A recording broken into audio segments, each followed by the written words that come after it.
Welcome to our channel. Today we'll guide you through sharpening your grafting knife in 5 simple steps. A sharp knife is crucial for clean cuts and successful grafting. Ensuring your knife is sharp not only makes your work easier, but also increases your grafting success. We're excited to have Boorman from Australia, an expert in grafting, here to show us how it's done. We will link to Des in the description. Let's dive in. G'day, how you going? Today we're just going to look at sharpening grafting knives. The first thing I do is clean the knife with some 1200 wet and dry.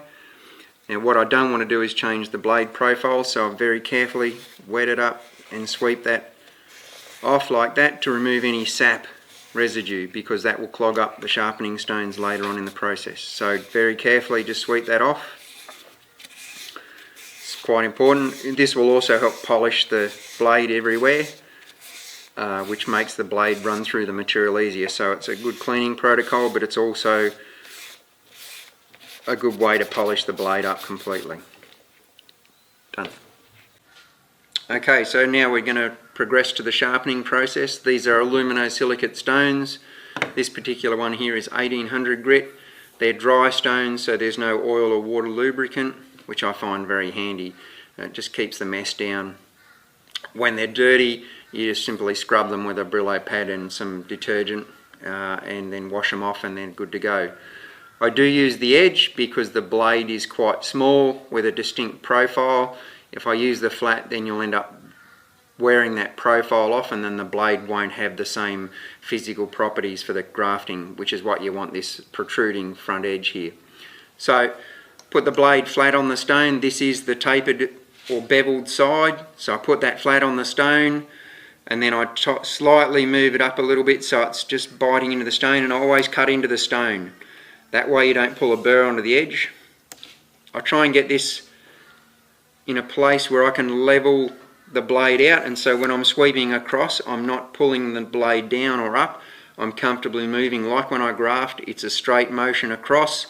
That way I get good even pressure across the blade, and I sweep it off.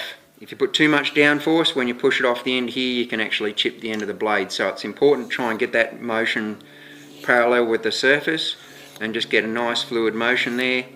The longer you have the blade across the stone, the better. If I go that way, obviously I can rock the blade and change the profile along the length of the blade. So it's important to engage the blade on a steep angle as possible, like when you're grafting, so that you get the blade angle consistent across the whole blade. Rightio, so we just do that a few times like this. Now I do change knives about every 200 grafts. You can see a bit of shininess there from about there down. I actually change that shoulder a little bit, and I like them nice and shallow, not quite steep on the edge like the new knives are. So you just need a few rubs there to get it. It's not about using the knife till it's blunt.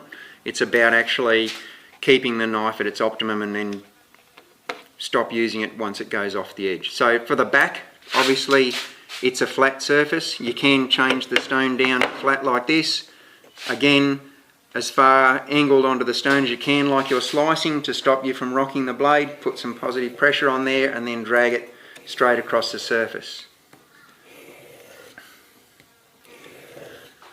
That helps to sort of keep the blade flat on the back. You can see this one's quite worn, so I've worn it a little bit in there, but that's the process. This is the first of 3 stones I'll use. This is 1800, then I'll go 2000 and then 2200 grit to get a super fine finish. And then after that I'll use a strop and actually strop with a piece of leather to polish the surface and make it even sharper. That's the first step of sharpening the blades. You can feel that is a bit of a keen edge. There's a bit of a dull spot here. So I'll have another go on the cutting side, on the beveled side there like this, roll it in, and then draw it across the stone like this until I'm happy with that edge.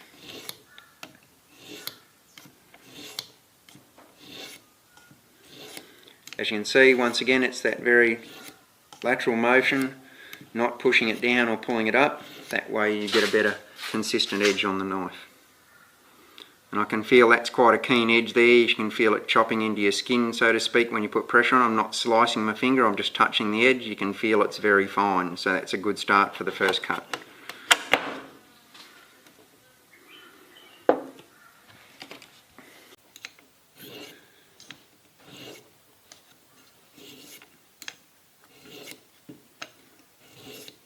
Okay, so second stone, again just working on polishing that edge a little bit.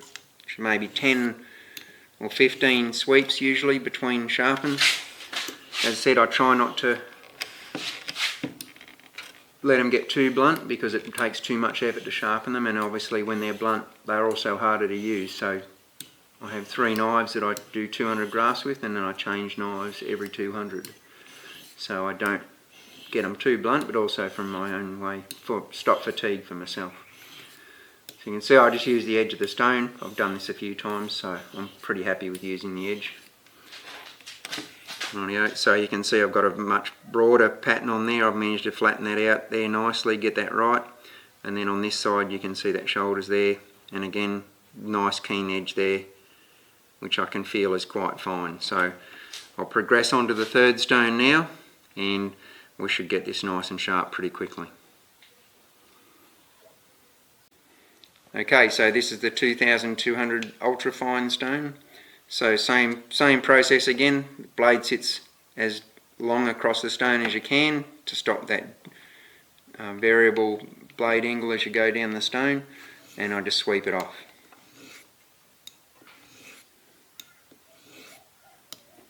So you can actually hear this is much finer. You can't hear the knife chewing into it like you could on the 1800 grit. This is literally a polished stone.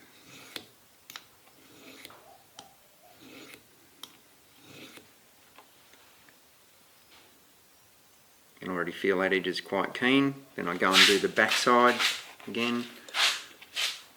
Square it up.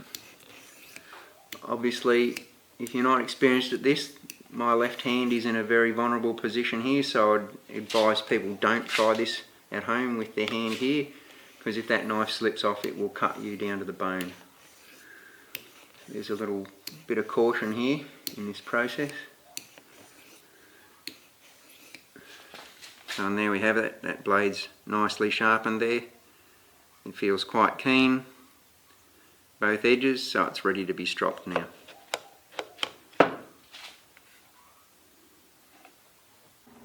Okay, so this is the strop. It's actually just a piece of leather glued to a piece of board. If you use a flexible strop it can dish a little bit over time, like you'd use for a cutthroat razor, so this is good. So it's basically, we do run backwards this time. We don't chop into the leather obviously, or we'll just chop it up.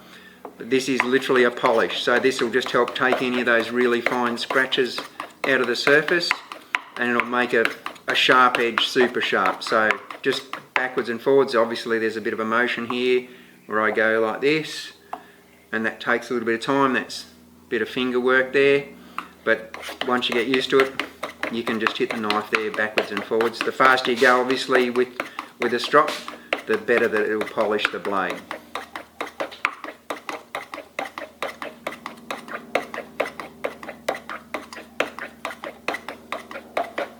Okay, so that's the strop done, and if I do the old thumb on there I can really feel a keen edge on there, and if I'm really lucky